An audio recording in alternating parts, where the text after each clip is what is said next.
The update 1.3 brought a few unexpected changes. The Greyhound received both a nerf and a buff in this update. The nerf reduces the Greyhound's AoE damage, while the buff decreases its scatter area. The changes raise a question: how would these changes affect the Greyhound's performance?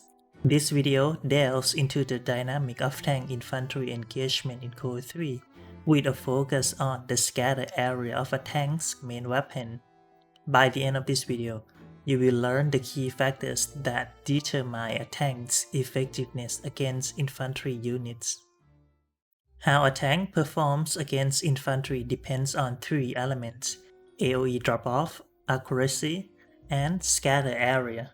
Every tank's main gun has its damage drop-off profile, and the differences are substantial. For example, the Sherman 75 and the Crusader 57 have an opposite AoE profile. The Crusader has a slightly better drop-off, however, the Sherman has a much larger AoE size. If you want to get into more detail about AoE damage, check out this video. The accuracy is a chance for the vehicle to get a direct hit on the target. It is determined by the unit's accuracy and its target's size. For instance, the Pak 40 has a 180% chance to get the accuracy roll on the Churchill, whereas the Churchill has a 10% chance to get the accuracy roll on the Pak's crew. It is important to know that if a tank successfully rolls an accuracy shot, the shot will always land on the target directly and be able to pass through any object in between. In this demonstration, if either the tank or the AT gun misses the accuracy roll, their shots will collide with the rock in between.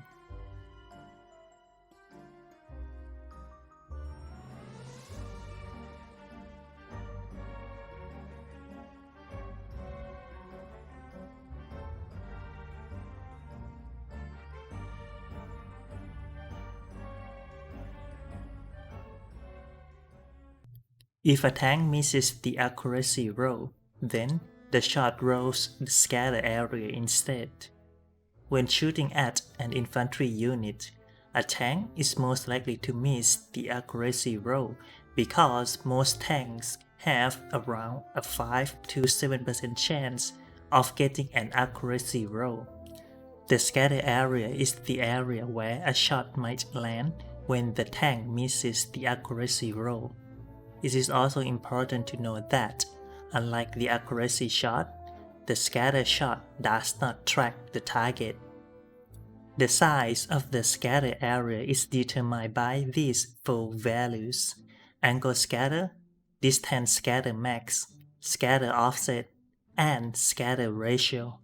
In general, the tank with a larger scatter area performs worse against infantry units. Additionally, as the target moves further away, the scatter area of a tank increases. If you're interested in an in-depth explanation and calculation, I recommend checking out the post made by Hannibal on CoH2.org and CoH3 Stat GitHub. The links to the resources are in the description. Putting the scatter profiles of a medium tank from each faction side by side reveals an interesting pattern. The Crusader has a substantially smaller scatter area compared to the other tanks. At the same time, the Sherman is at the other end of the spectrum.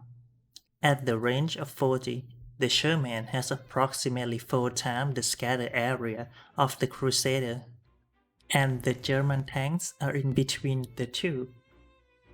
However, comparing the AoE profiles shows the opposite trend. The Sherman has a significantly larger AoE size, whereas the Crusader has a marginally better AoE drop-off. This implies that the Crusader can consistently deal damage to a squad of infantry, but it does not perform well when shooting at a blob of infantry. To make matters more complicated, 2 additional multipliers are used in the scatter area calculation when the tank is on the move. Those multipliers are the movement scatter angle multiplier and the movement scatter distance multiplier. Typically, these multipliers are set at 1.25, though some vehicles have multipliers of 1 or 2.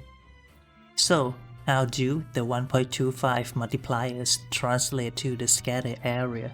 The 1.25 movement multipliers lead to an approximately 60% increase in the scatter area. However, the 60% increase does not translate to 60% worse performance for every tank. Let me show you why that is the case. When moving, the Crusader has its scatter area increased from 21 to 34 at the range of 40, making the change to be relatively insignificant. On the contrary, Sherman's scatter area increases from 87 to 137, and the difference is very noticeable. Moreover, the area size alone is not everything. The type of the projectile also impacts the tank's performance. For instance, the bulldozer does not perform well against moving infantry even though it has no scatter area at all. This is due to its indirect fire having a slower velocity and the scatter shot does not follow the enemy target. Now that we know how the scatter works, let us look at the Greyhouse Stat. The reduction of the scatter angle and the scatter offset results in 30% scatter area reduction. While the 30% seems to be a lot, it is a minor improvement because the difference between 29 and 21 scatter area is not as impactful. Consequently, it is also reasonable to assume that the changes would also improve moving scatter. However, the patch note did not mention that the Greyhound's moving scatter multiplier has also increased from standard 1.25 to 1.5, resulting in the moving scatter being unchanged compared to the previous patch. In short, the scatter area remains mostly the same post-patch. Now let us look at the changes to the Greyhound's AoE. The Greyhound used to have a near AoE damage multiplier of 1.375, resulting in 110 damage, and the damage started to drop off to 12 by the radius of 1.75. The 1.3 update reduces the AoE damage multiplier to 1, which effectively lowers its max AoE damage from 110 to 80, and the AoE damage starts to drop to 32 by 0.75 radius. The AoE radius also extends from 1.75 to 2, and the minimum damage is capped at 32. In conclusion, the Greyhound has a slightly tighter scatter area, higher minimum damage, and larger AoE size, but the reduction in AoE damage outweighs these improvements, resulting in a worse overall performance. Also, the Greyhound should be stationary to take advantage of its outstanding scatter area. To put in a perspective, the Greyhound's scatter area is the same as the Crusader's 57mm when stationary, but its scatter area doubles when it moves. With this, the video is concluded. I hope you find the scatter area to be an interesting topic, and thank you for watching.